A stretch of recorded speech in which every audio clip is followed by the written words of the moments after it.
à toutes et à tous. Bienvenue à ce webinaire organisé par les éditions Novalis et bienvenue pour notre nouvelle saison.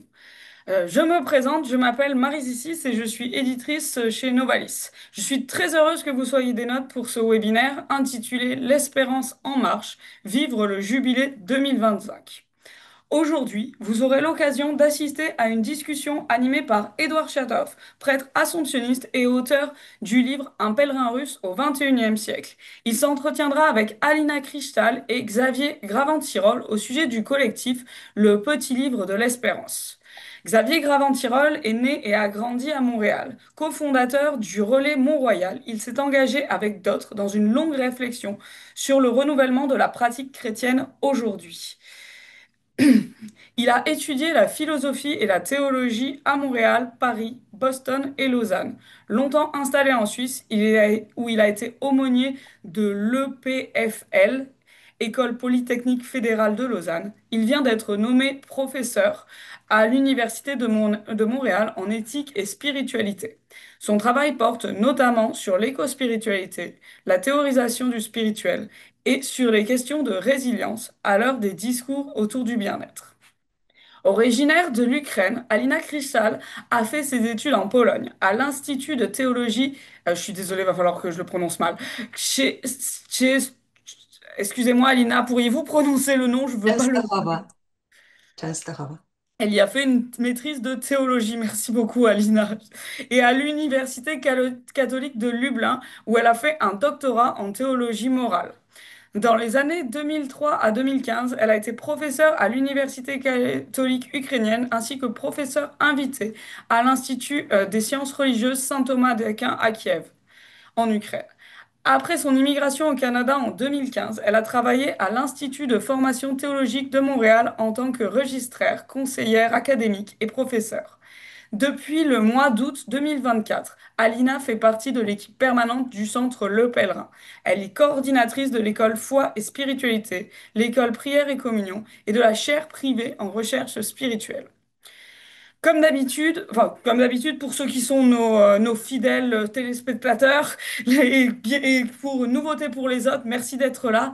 Je profite pour vous informer que les éditions Novalis offrent le petit livre de l'espérance en rabais aux participants et aux participants de ce webinaire. Pour un temps limité, je vous transmettrai le code promo pour profiter de ce prix spécial à la fin de la rencontre. Vous pourrez l'utiliser sur notre site internet en appelant notre service client à la boutique Bertrand Fouché-Bélanger si vous êtes à Montréal et à la librairie du Montmartre si vous êtes à Québec. Une période de questions suivra cette discussion. Afin de faciliter cette période, je vous encourage à écrire vos questions en utilisant l'onglet Q&R au bas de votre écran. Vous pouvez rédiger vos questions comme bon vous semble tout au long de la rencontre. Je les lirai pendant la période prévue à cet effet. N'hésitez pas si vous avez une question spécifiquement pour Xavier Graventirol ou pour Alina Krishtal à l'indiquer dans votre question. Je le préciserai quand je la poserai. Enfin, l'un d'entre vous aura la chance de recevoir un exemplaire gratuit du collectif. Restez avec nous jusqu'à la fin. Le tirage au sort aura lieu après la période de questions. Sachez pour finir que le webinaire est enregistré. Il pourra donc être visionné et partagé d'ici quelques jours. Sans plus attendre, je cède le micro à Édouard Chatov qui animera cette rencontre. Bon webinaire à toutes et à tous. Bonjour à toutes et à tous les participants et participantes de ce webinaire. Bonjour Alina Krishtal et bonjour Xavier Graventirol. C'est un plaisir que nous allons nous entretenir pendant à peu près une heure, d'abord entre nous trois et après en conversation avec les participantes et les participants. Et donc, notre webinaire, notre rencontre se porte sur l'espérance. C'est un sujet important et le petit livre autour duquel, aussi autour du thème duquel l'espérance nous allons construire notre conversation, contient 14 auteurs et autrices. Donc, Xavier Graventirol fait partie des auteurs. Madame Alina est une lectrice de ce livre, donc comme ça, nous verrons deux perspectives un peu différentes en étant de l'intérieur et de l'extérieur de cette réflexion, d'abord et avant tout dans le livre. Quoique tout le monde pense à l'espérance, surtout en cette année jubilaire, les pèlerins d'espérance. Et nous savons très bien que dans la langue française, à la différence de plusieurs d'autres langues d'ailleurs, il y a deux mots pour dire cette réalité. En anglais, en russe, en allemand, je ne crois pas assez ukrainien ou polonais, il y a toujours espérance, espoir, c'est presque un seul mot. Alors, en français, il y a deux mots, espérance et espoir. Alors, de quoi va-t-on un peu parler pendant cette heure? Pouvez-vous un peu nous définir? Je ne sais pas qui d'entre vous aimerait prendre parole en premier et définir. Est-ce que l'honneur est aux femmes? Est-ce que les hommes vont être un peu...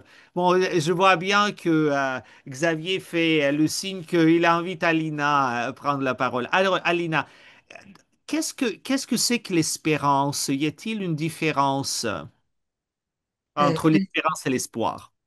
Merci d'abord pour l'invitation de participer à ce webinaire.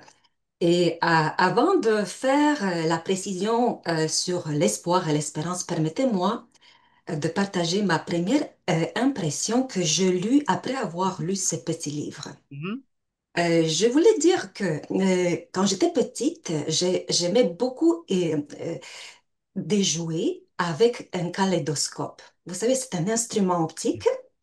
On regarde dans une tube, il y a des morceaux de couleurs de verre en morceaux, il y a les miroirs dedans, mais il y a aussi la lumière de l'extérieur. Et quand on regarde, on voit des images, c'est comme des combinaisons des images, l'infini, mais c'est du beauté. J'ai admiré ça. Et quand j'ai lu ces livres, j'avais cette même impression. Il y a 14 auteurs, chacun parle de l'espoir, de l'espérance, mais chacun a son couleur. Même s'il y a cette lumière de l'espérance chrétienne qui est présente toujours. Mais j'ai beaucoup aimé, ça m'a beaucoup inspiré parce que, comme déjà au début, Anne-Louise disait, ces auteurs parlent de leur expérience, de leurs pensées, de leurs inspirations, sur tout ce qui leur donne l'espoir dans les moments de troubles, de deuil ou de maladie, de douleur. Donc voilà, c'est vraiment comme un kaléidoscope. C'est une richesse énorme, même si c'est un petit livre, mais ça donne à penser. Puis, ce que j'ai vu comme en commun, que nous avons besoin de l'espoir. C'est quelque chose qui nous fait vivre, qui nous fait bouger. Donc, l'espoir, comme j'avais remarqué chez certains auteurs, c'est toujours lié à un certain bien qu'on on désire d'atteindre. Et au quotidien, ça concerne des petits moments comme, par exemple, j'espère de bien exprimer mes pensées, même si c'est le futur très proche. J'espère que notre rencontre va avoir de bonnes fruits, que ça va nous enrichir.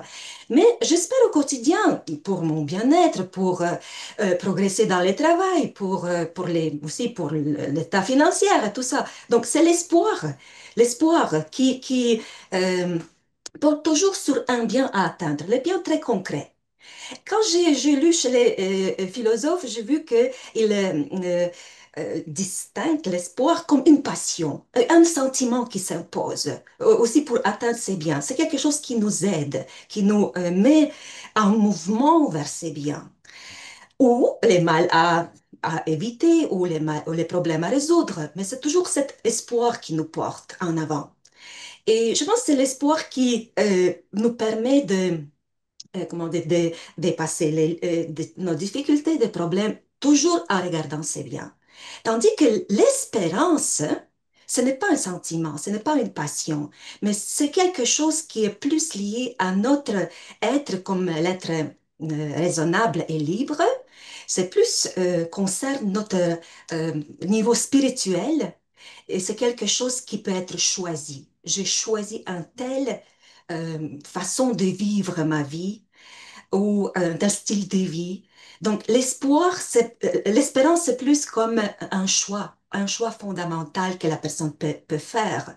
Pour moi, ce sont des distinctions. En plus, dans la vision chrétienne, l'espérance est comme un don de Dieu. Mais c'est la vertu théologale, la vertu qui a la source en Dieu et qui nous aide à cheminer ou aller vers Dieu.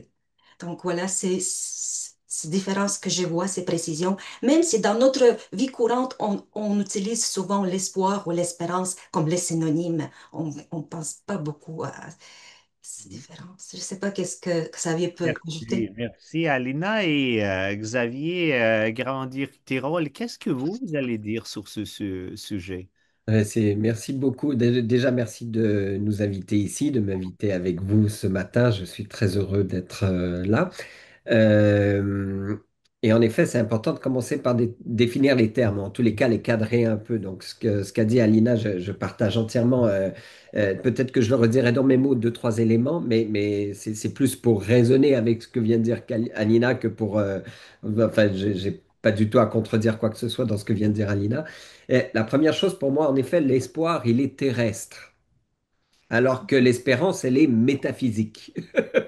Ou en tous les cas théologale, j'y reviendrai tout à l'heure. C'est-à-dire ce que dépasse un peu la physique, le monde connu. Exactement, le métaphysique, c'est ce qui nous relie à la question du sens, par exemple. C'est ce qui nous relie aussi à nos croyances. C'est ce qui nous relie à notre vision du monde.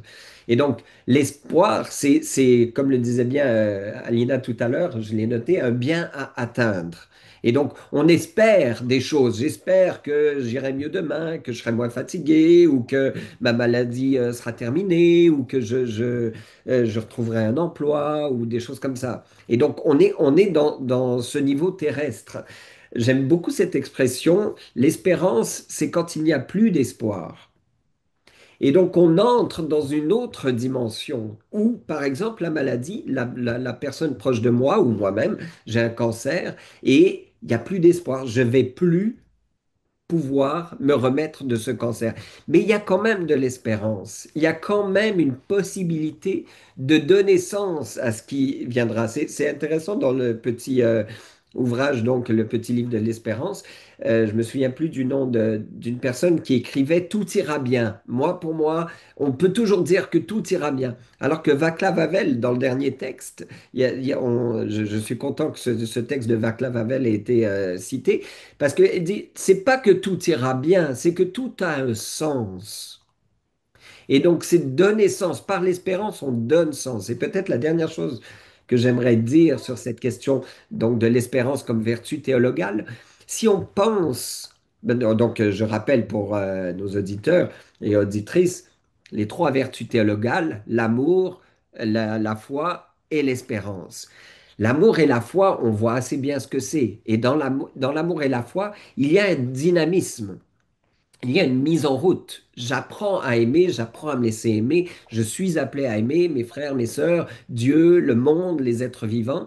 De la même manière, avec la foi, je suis appelé à être en lien, en confiance avec notre Père et comment je me confie à lui et comment il me guide et comment je discerne dans le quotidien.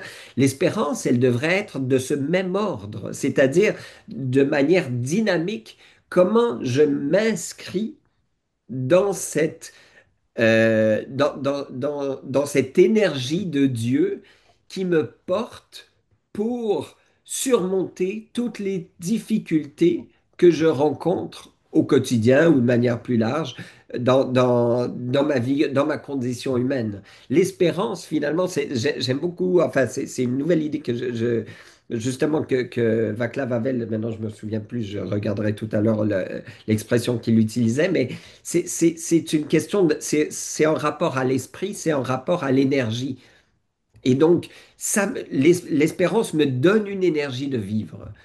Et ça, je pense, on ne le dit pas assez, cet élément-là de mise en route par l'espérance. Voilà, j'ai déjà beaucoup parlé, je vais m'arrêter. Non, non, non, c'est-à-dire ce que vous venez de dire quand même, c'est assez interpellant, l'espérance qui donne l'énergie de vivre.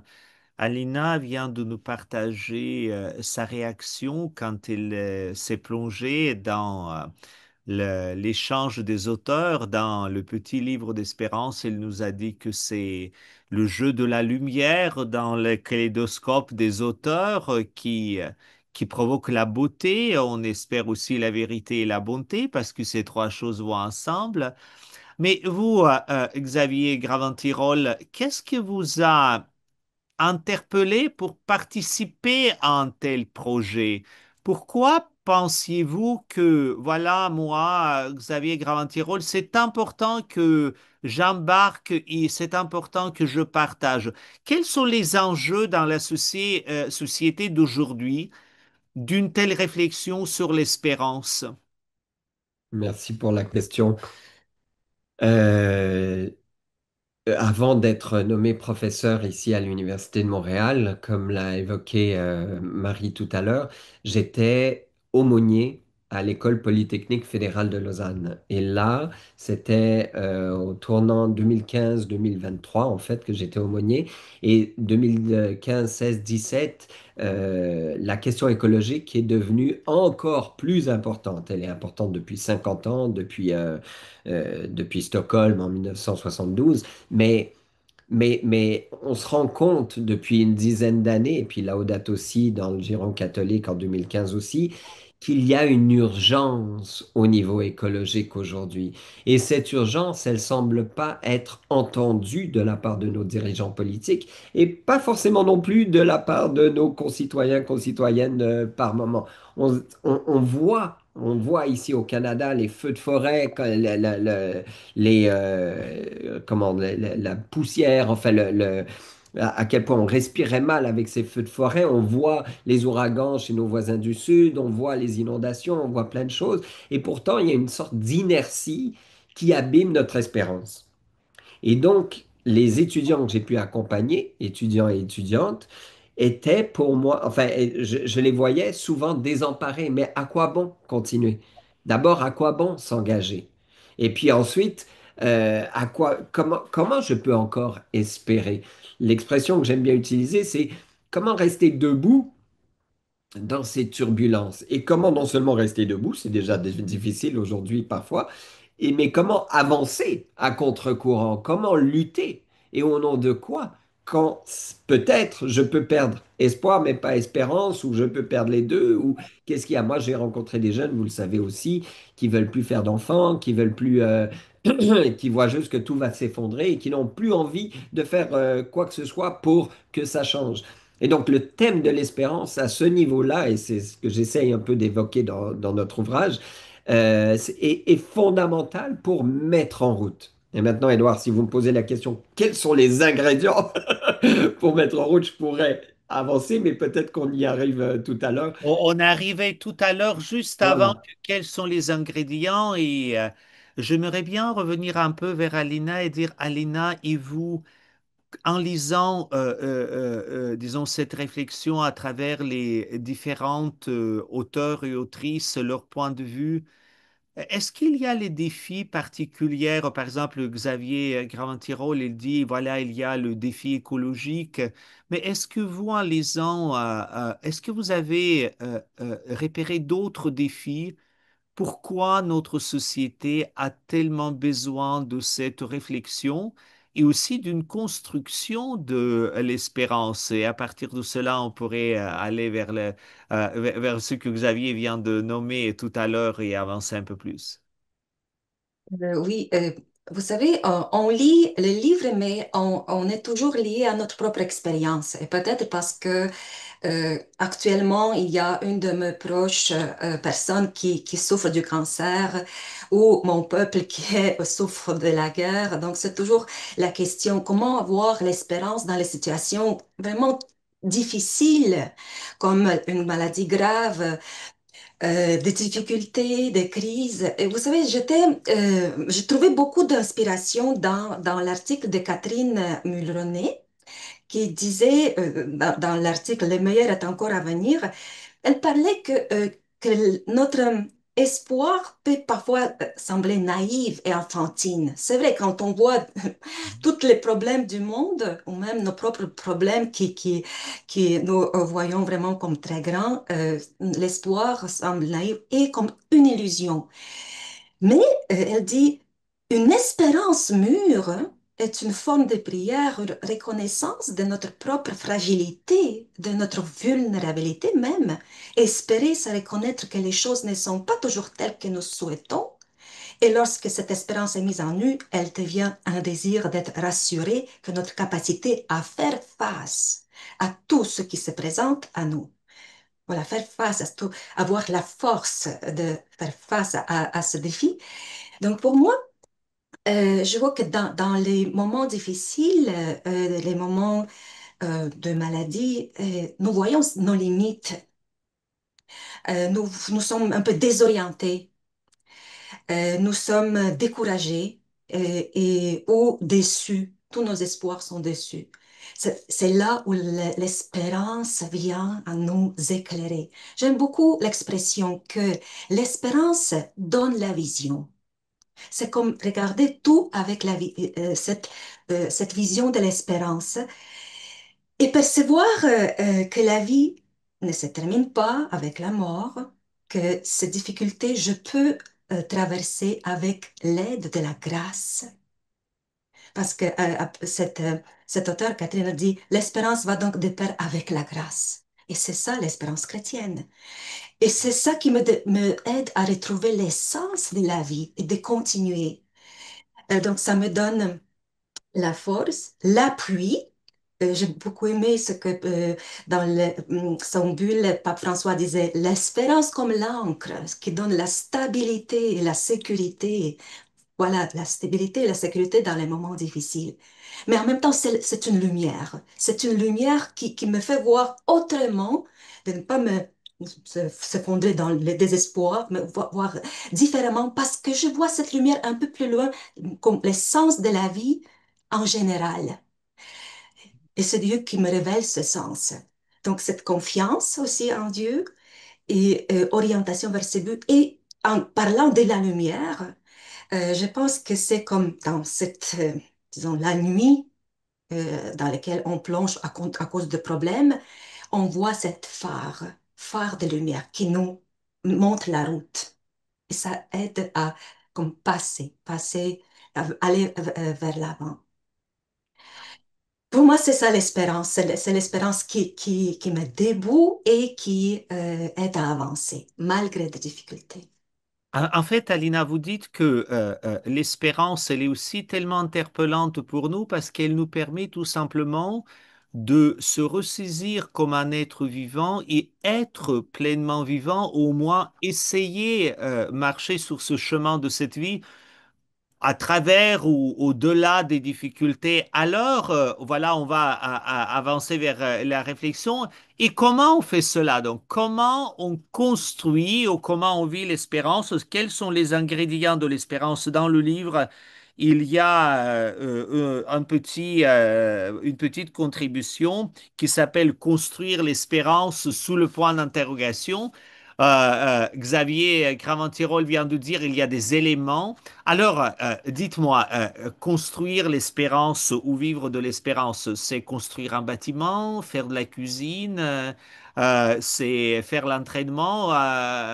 Comment ça marche, Xavier, hein? Oui. Pour moi, enfin, ce qu'on peut constater, en relisant différents auteurs, Étienne Soum, Viktor Frankl ou Primo Levi, dans les trois cas, ces trois auteurs ont vécu les camps de concentration. Donc, on peut dire que là, ils étaient dans ce qu'il y avait de plus obscur dans l'humanité, que l'humanité ait pu produire ce dernier siècle. Imaginez-vous, enfin, moi, je m'imagine pas être en camp de concentration avec d'autres. C'est la chose la plus, la plus, c'est pas assez fort le mot affreux, mais bref, calamiteux, je sais pas. C'est fou ce qui s'est passé là-bas. C'est sans mots. Les trois auteurs disaient la première chose qui permettait aux gens de continuer à vivre, c'est de croire que la vie avait un sens. Déjà, de juste être capable de se sortir de son propre contexte de vie et de dire, même si pour moi, en camp de concentration, c'est la pire chose au monde, c'est l'enfer, la vie continue à avoir un sens, me permet de garder le cap. Et donc, continuer de croire, et c'est là où on est dans le théologal, c'est là où on est dans le métaphysique, continuer de croire que la vie peut avoir un sens et qu'elle peut être belle pour la majorité des humains sur cette terre et autres, au-delà que les humains d'ailleurs. Ça, c'est la première étape. Il y en a deux autres. La deuxième étape, c'est après avoir dit la vie a un sens, comment donner sens à ma vie? Et donc, comment donner sens à mes gestes? Quel est le sens de mon engagement personnel là-dedans? Et j'y fais un peu référence, je pense, dans mon texte. Joanna Macy, qui est une grande éco-psychologue aux États-Unis, elle parle d'espérance active. Plutôt que d'attendre que les choses viennent, qu'est-ce que je peux produire dans le monde?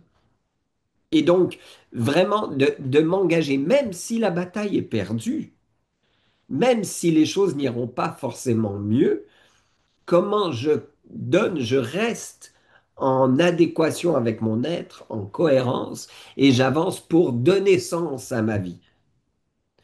Ça, c'est la deuxième. Et puis là, on pourrait développer un peu plus, mais donc ça pose la question, qui suis-je, quelles sont mes compétences et tout ça, mais je n'entre pas dans tout ça.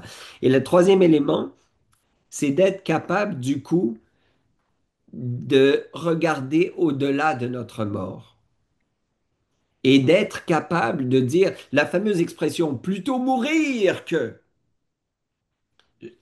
Pourquoi suis-je prêt à mourir?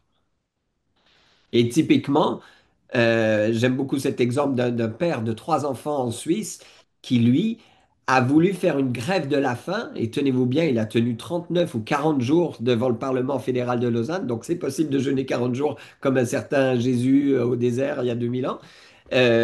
Vraiment, il était sur le bord de la mort avec trois enfants de 3, 5 et 7 ans, parce que pour lui, c'était inconcevable de pouvoir regarder de ne pas s'engager à ça pour pouvoir regarder ses enfants dans les yeux et dire, j'ai fait ce que je pouvais. Moi, vous pouvez être fiers de moi, mes enfants. Je fais ce que je peux. Mais pourquoi il était capable de ça? Parce que justement, il était capable de voir au-delà de sa mort. Et Alina, qui est ukrainienne, enfin ma belle-sœur est ukrainienne aussi, moi je suis très touchés par les combattants aujourd'hui qui peuvent mettre leur vie en jeu au nom de la liberté et du bien-être de leur pays. Qu'est-ce qui se passe derrière? Peut-être que moi je disparais, mais je suis prêt par cet acte de générosité à donner ma vie, littéralement. Et vous entendez évidemment pour les chrétiens parmi nous, je pense que c'est la majorité, vous entendez les liens. Il n'y a pas de plus grand amour que de donner sa vie pour ce qu'on aime ou pour le royaume. Et donc d'être prêt pour et par quoi, enfin, en quoi je suis prêt à donner ma vie pour ce qui me paraît être le royaume de Dieu pour aujourd'hui et pour demain. Voilà pour moi le début. Il y aurait d'autres choses, mais je ne veux pas trop parler. Mais de ne plus voir la mort comme une ennemie, mais de voir la mort comme le sens qu'elle me permet de donner à ma vie. Et donc la mort est aussi une sœur, comme disait François d'Assise. Elle fait partie de la vie. Xavier Graventirol, je ne vais pas vous contredire, mais je mettrai, disons, quelques limites à cette réflexion.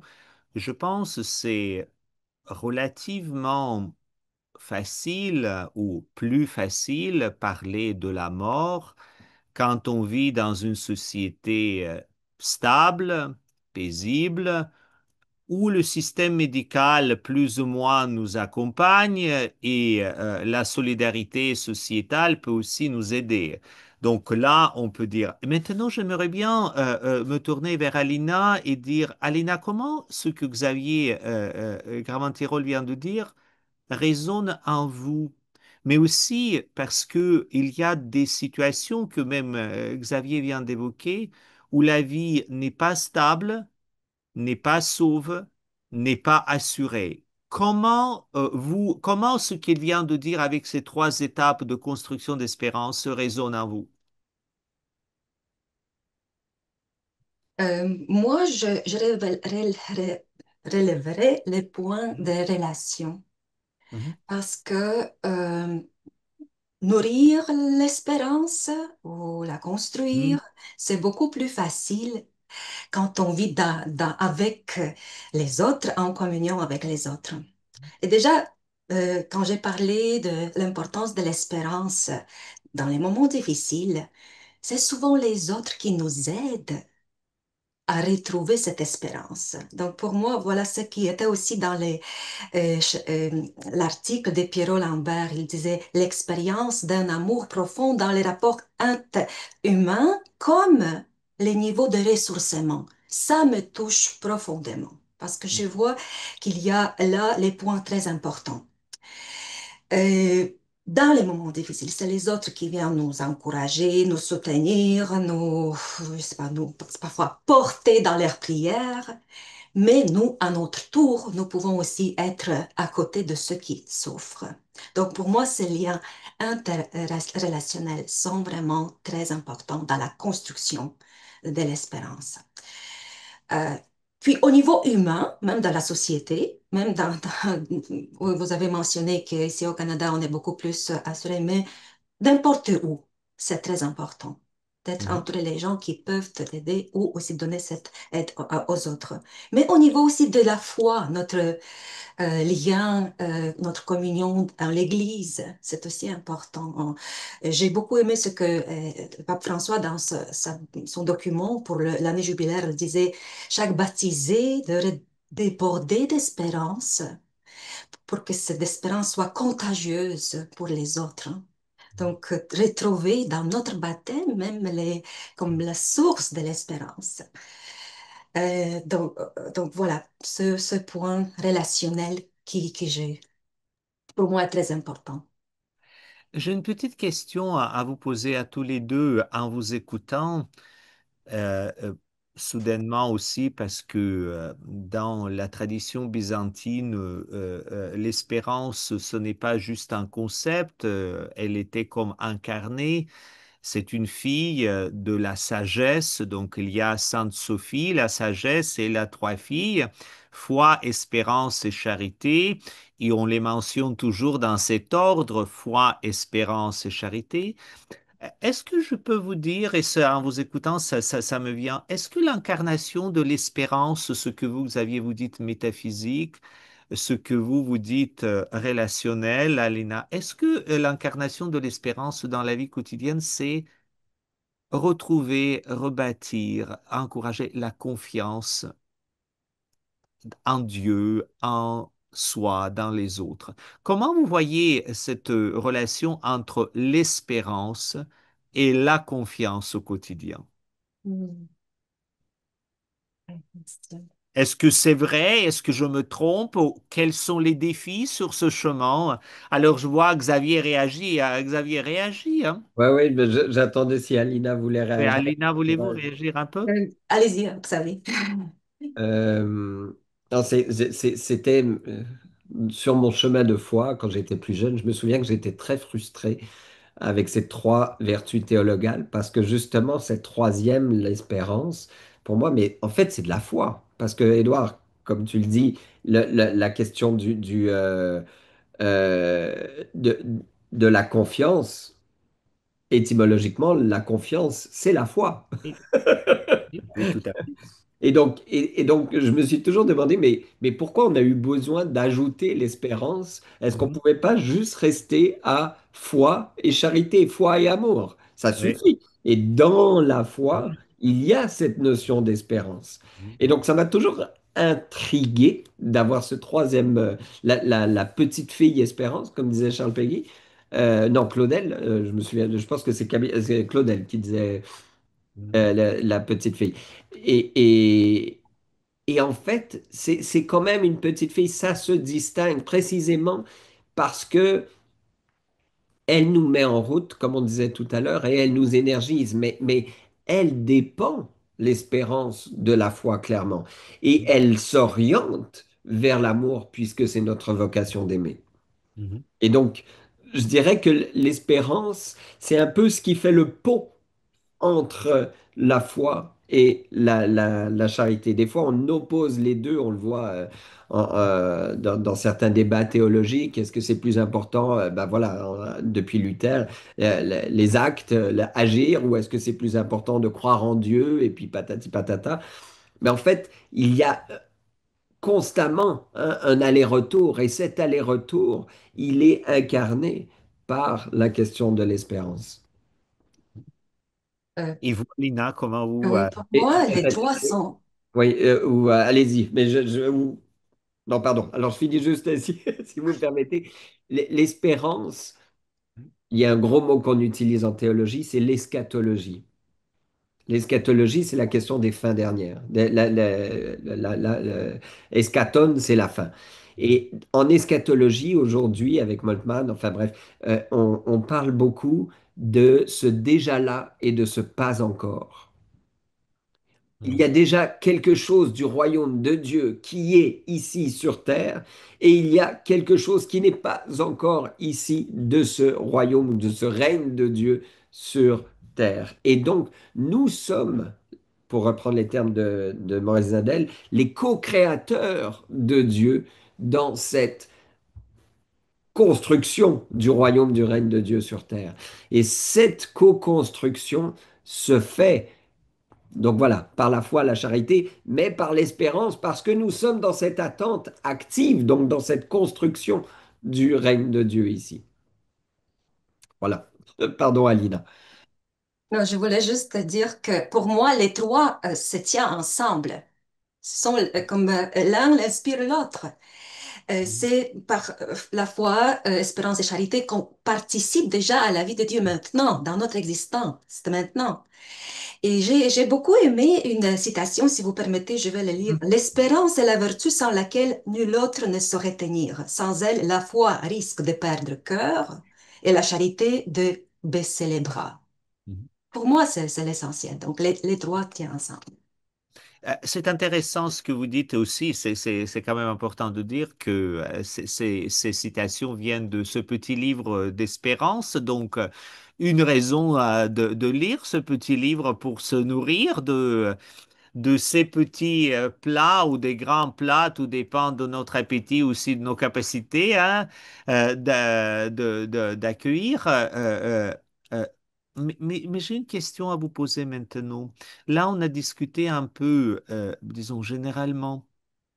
Là, je voudrais bien vous poser une question plus personnelle, même si Xavier, vous avez évoqué cela d'une manière, bon, je pense à Lina vous aussi. Alors voilà, vous, Alina, vous, Xavier, vous rencontrez quelqu'un et même dans votre propre vie, et vous voyez que les choses ne vont pas. Les choses ne vont pas, on est dans les difficultés, la vie semble de ne plus avoir du sens en raison de maladies, de l'échec, du conflit militaire. Moi, ces temps-ci, je pense beaucoup au peuple ukrainien. Et il y a même des moments où je me dis, mais on ne sait pas quoi faire. Le peuple se bat, mais on ne sait pas quoi faire. Donc, qu'est-ce que, comment vivre cette espérance au quotidien en relation avec les autres? Je ne vous demande pas de nous donner ou de nous proposer la réponse exhaustive. Ça, je pense, ça va être prétendre à l'impossible et être un peu fou.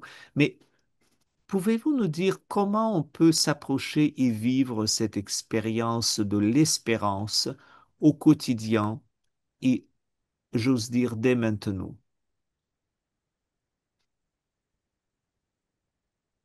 Alors, non, là, je pense que Xavier, il faut oser, là. Hein. Je laissais Alina commencer. Euh, Moi, j'inviterai cette personne pour l'accompagnement spirituel au centre Les Pèlerins, de vivre l'accompagnement.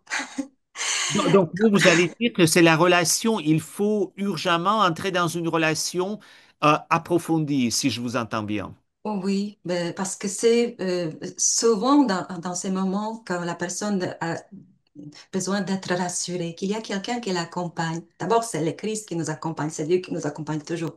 Mais parfois, cette présence de l'autre personne aide aussi à soulager de ce que la personne vit, la douleur, la souffrance, ou peut-être euh, guérir les blessures qu'ils ont déjà eu lieu, ou de retrouver la vie, l'essence de la vie. Donc, pour moi, c'est un bon outil de aider la personne dans les moments difficiles. Et vous, Xavier? Ouais, il y aurait plusieurs éléments, mais j'en nommerai que trois. Le premier a déjà été ouvert par Alina sur la question de la relation.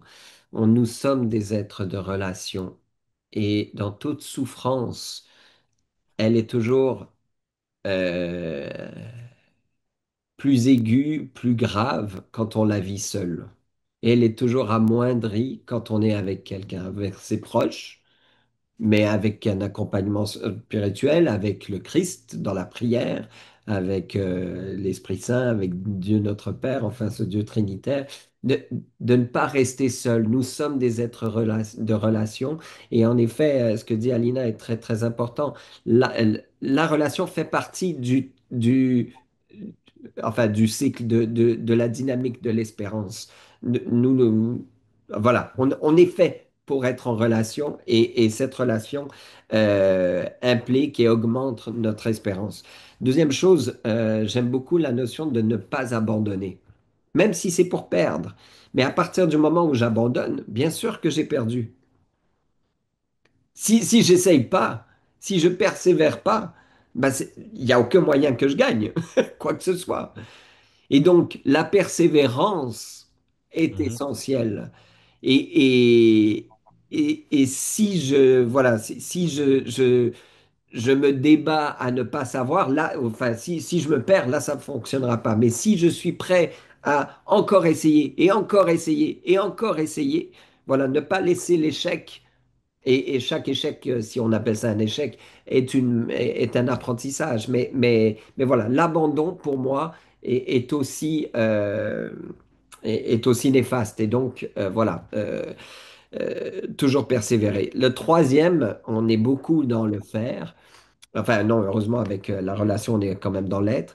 Mais pour appuyer sur la dimension de l'être que nous vivons comme humains, la gratitude, le simple fait d'être dans la reconnaissance de ce qui est encore beau et bon pour moi aujourd'hui, malgré mes douleurs, malgré mes souffrances. Il y a cet adage un peu populaire qui est tout bête, que peut-être des gens parmi vous disent un peu machinalement, ça aurait pu être pire. Mais quelle sagesse dans cette expression.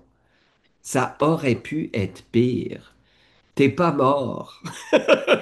T'es toujours vivant. Il y a encore du beau. Il y a encore du bon. Et de diriger le regard, non pas donc sur ce qui nous fait mal, mais sur ce qui nous remplit de joie, de beauté, de reconnaissance, c'est essentiel. Et donc pouvoir dire encore merci, cultiver cette vertu de la gratitude qui nous lie à ce monde. Ça, c'est essentiel. Et donc, voilà, cet adage, moi, je le redécouvre depuis quelques années. Ça aurait pu être pire. J'avais un ami comme ça. Il avait le cancer en phase terminale et puis il avait en plus la maladie de Charcot et puis deux, trois trucs. Et puis je l'appelle un matin, comment tu vas aujourd'hui? Ça aurait pu être pire. Et voilà, il est dans cette fin de vie et il est quand même capable de recevoir, de voir toutes ces choses. Donc voilà, la gratitude. Et alors, Xavier Graventirol, vous me faites rebondir et je m'adresse à vous les deux, donc à vous et à Alina. Quand on dit ça aurait pu être pire, mais ça nous amène à la question, que peut-on, que puis-je espérer? Ou que dois-je espérer? Ou peut-être qui puis-je espérer et qui dois-je espérer? Dans l'ordre des choses, mais aussi dans l'ordre des êtres. Alors, est-ce que, voilà, partagez-nous un peu que puis-je espérer et qui puis-je espérer et que dois-je espérer et qui dois-je espérer? Alors, Alina, voulez-vous un peu dire comment on approche de cet l'axe de dynamique, se propulser en avant? Bah, déjà, en recevant les dons de la foi et de l'espérance, comme les dons de la vertu théologale, oui, qu'est-ce que je peux espérer? La vie éternelle, cette vision béatifique que Dieu me promet. Si je crois en lui, j'adhère à ce qu'il dit, je peux l'espérer. Mais en tant que croyante et tant que vivant dans l'espace et dans le temps, oui, je peux espérer aussi les biens temporaires. Et c'est normal que l'espérance n'est pas étrangère à nos espoirs humains. Donc c'est normal que j'espère. J'espère vivre en paix, j'espère avoir la santé, j'espère progresser, j'espère être la meilleure personne, améliorer toujours, j'espère être bonne envers les autres. Donc voilà, ce sont aussi les espoirs humains Si qui, je vous entends bien, vous nous dites, en fait, si on se pose dans ce mouvement de l'espérance, on ne fuit pas le monde, mais on s'incarne pleinement dans le monde dans lequel nous vivons. tout à fait, tout à fait. Ça donne une lumière, cette espérance, ça donne une lumière aussi pour ce espoir que c'est toujours en vue de aussi obtenir cette bien finale. Mais euh, nous vivons dans ce monde, donc apprécions ce qu'il y a autour de nous, cette beauté qui est autour de nous, ce que Dieu nous donne. Et Xavier, et vous, comment vous réagissez? Mais juste avant que vous dites, je veux dire qu'il n'y a pas encore de questions dans l'onglet questions-réponses. C'est pour cela, hein, je continue la conversation. Donc, les participants et participantes, n'hésitez pas.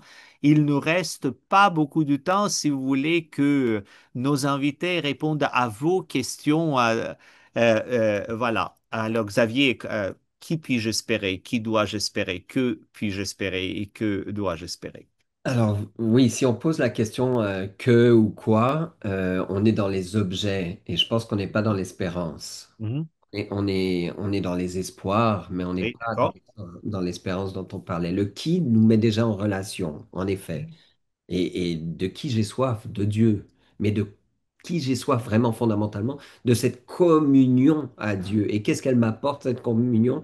La vie éternelle. Mais qu'est-ce que c'est cette grosse expression de vie éternelle?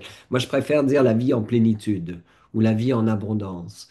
Être Mhm. pleinement dans la vie. Et c'est ça, sans doute, peut-être s'il faut mettre une expression, d'être dans cette vie. Et d'être dans cette vie, bonne surprise, nous l'avons déjà reçue.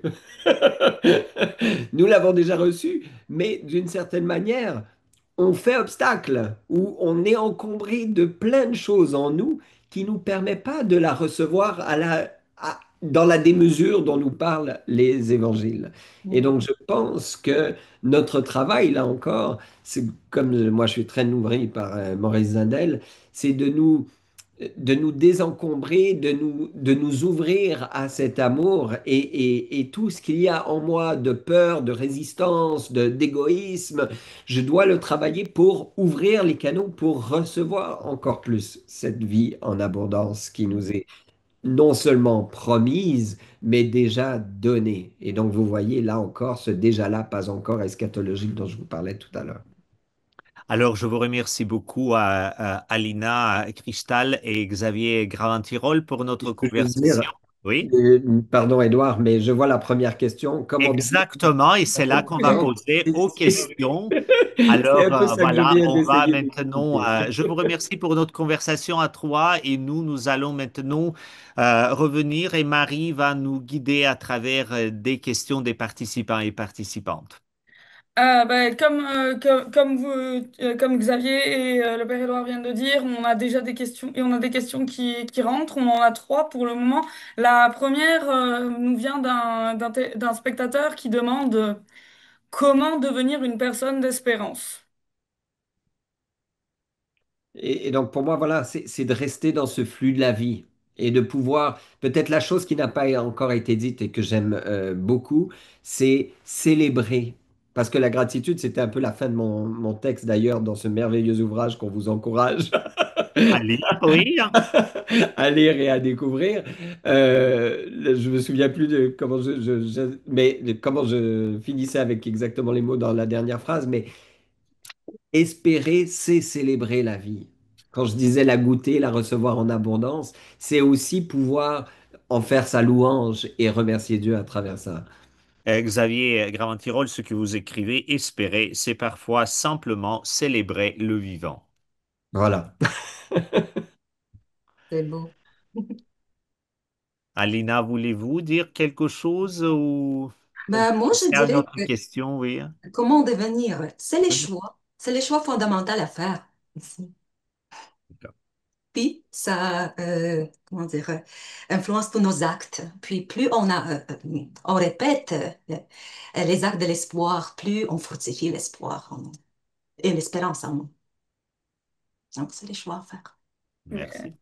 Merci beaucoup. On a de nouvelles questions qui sont apparues. Madame Gélinas, excusez-moi, Madame Gélinas nous dit à la question comment exprimer l'espérance au quotidien à ceux qui sont dans l'épreuve. On vous parlait de l'accompagnement spirituel, de gratitude, etc. Mais dans la plupart des cas, aujourd'hui, les gens ne connaissent pas beaucoup l'aspect spirituel, la spiritualité. Alors concrètement, sur le plan humain, comment accueillir quelqu'un et accompagner ces personnes.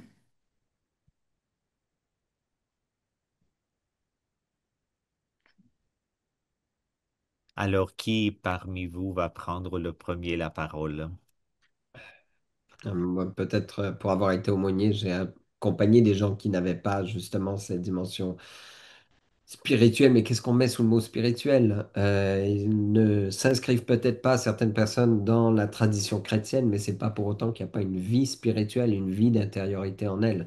Et typiquement pour moi, à ce moment-là, c'est de travailler un peu ce qu'on appelle les transcendantaux, la beauté, je parlais de gratitude, je parlais peut-être encore un autre élément dont on n'a pas parlé, mais la question du deuil, le deuil dans le sens je ne peux, voilà, il y a une maladie qui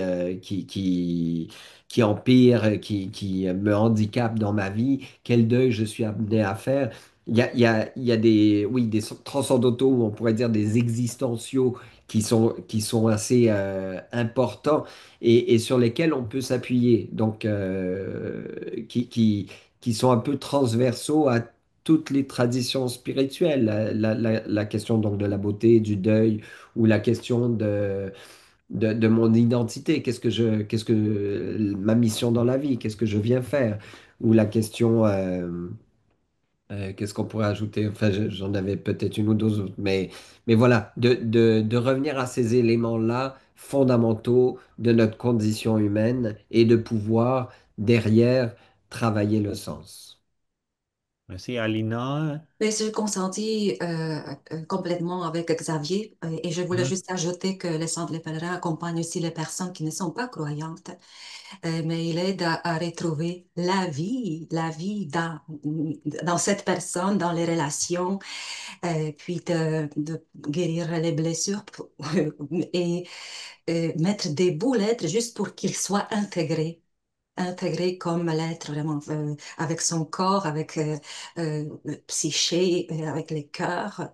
Donc c'est ça, au niveau humain, on aide à cheminer Merci. autrement. Merci pour vos réponses. Une autre participante, Madame Roy, nous demande comment durer dans l'espérance quand la maladie dure depuis de très nombreuses années.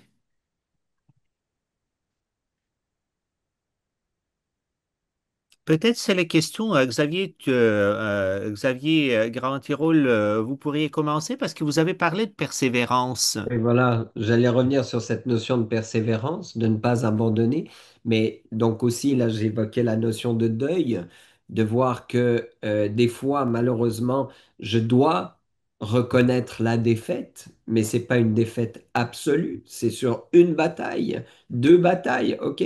Et de voir que dans ces deuils-là, peut-être qu'il y a quelque chose d'autre qui peut advenir derrière, où je peux vivre, voir autrement la vie. Euh, mais donc d'accepter, de s'adapter, c'est quand même des éléments importants dans cette courbe du deuil dont on parle. Et puis des fois, l'enjeu qui est animé par l'espérance, c'est simplement amoindrir le mal. Typiquement sur la question écologique, pour pas parler tout de suite de la maladie, ça va mal se passer dans l'avenir sur la planète. Je suis désolé de l'apprendre, mais scientifiquement, il n'y a pas de preuve que les choses peuvent changer, même si on trouvait un carburant ou un ci ou un ça, une énergie propre, c'est pas suffisant. On a tellement pollué notre planète, on l'a tellement abîmé, il y a tellement moins de biodiversité. Enfin, les nouvelles sont très mauvaises. Est-ce que ça justifie d'abandonner? Non, on peut amoindrir les dégâts encore aujourd'hui. Et puis la dernière chose sur laquelle je veux juste revenir pour perdurer dans la maladie sur le long terme, c'est ce que je disais tout à l'heure, le ça pourrait être pire. Comment être dans la gratitude par rapport à ce qui m'est donné de vivre aujourd'hui plutôt que de regarder ce que je perds aujourd'hui. Et de simplement changer ce regard aide énormément. Cultiver cette gratitude, les études en psychologie le montrent, et c'est une chose fondamentale à faire aujourd'hui. Euh, Alina, est-ce que vous avez quelque chose à ajouter? Je voulais juste peut-être ajouter un aspect théologique de la foi.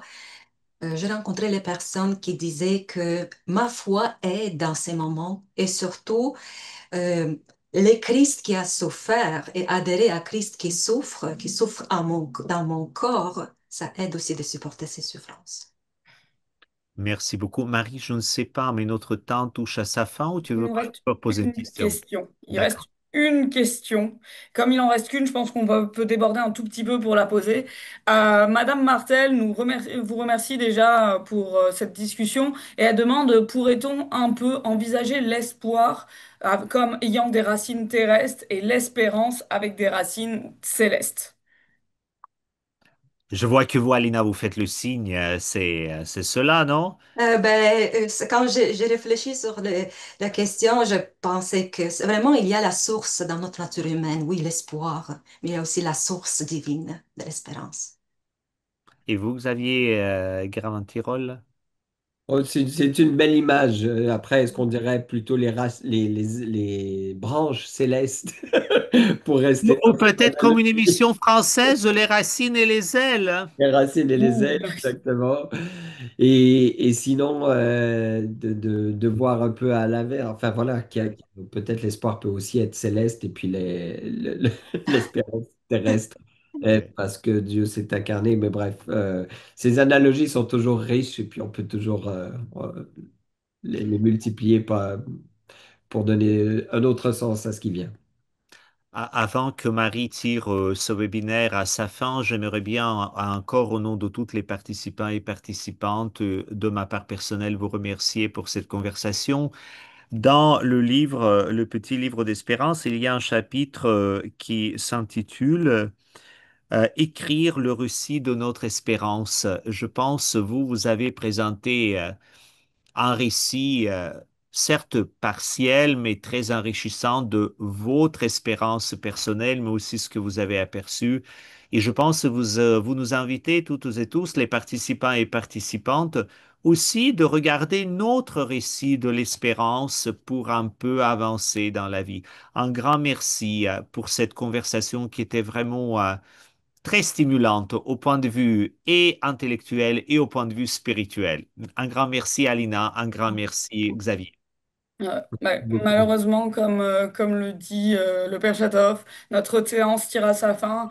En conclusion de ce webinaire, je voudrais remercier une dernière fois Xavier Graventirol et Alina Krichal d'avoir accepté de discuter avec nous de ce sujet passionnant. Et c'était vraiment une discussion très intéressante. Fun fact, ma collègue qui s'assure que rien ne bug d'un point de vue technique m'écrivait sur Teams. Ah, mais c'est super intéressant, c'est vraiment enrichissant ce qu'ils disent. Donc sachez tout le monde ici a beaucoup apprécié, j'espère que vous aussi. C'est maintenant l'heure du tirage au sort. Avant d'annoncer la personne gagnante, j'en profite pour vous dire que le ou la gagnante sera contactée par courriel pour qu'elle puisse nous transmettre l'adresse à laquelle elle souhaite recevoir le petit livre de l'espérance. Alors, le gagnant, la gagnante et le gagnant est Monsieur Alphonse Réau. Monsieur Réau, félicitations. Contacterai, excusez-moi, je ne sais pas ce que j'ai depuis tout à l'heure, je bug. Je vous contacterai avec l'adresse à laquelle vous vous êtes inscrit à ce webinaire. Si vous ne recevez pas de courriel de ma part d'ici vendredi, n'hésitez pas à me contacter. Mon adresse courriel est dans la boîte de clavardage. D'ailleurs, je vous rappelle que Novalis offre un 25% de rabais à l'achat du petit livre de l'espérance. Je vous ai aussi transmis le code promotionnel pour profiter de ce rabais dans la boîte de clavardage qui est à droite de votre écran. Il vous sera également envoyé par courriel durant la semaine prochaine, dans le courant de la semaine prochaine avec le lien de la vidéo disponible sur notre chaîne YouTube.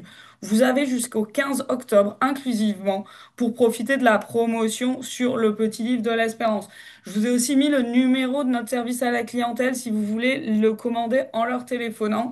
Vous n'hésitez pas non plus à aller faire un tour à notre boutique Bertrand Fouché Bélanger ou au Montmartre si vous êtes à Québec.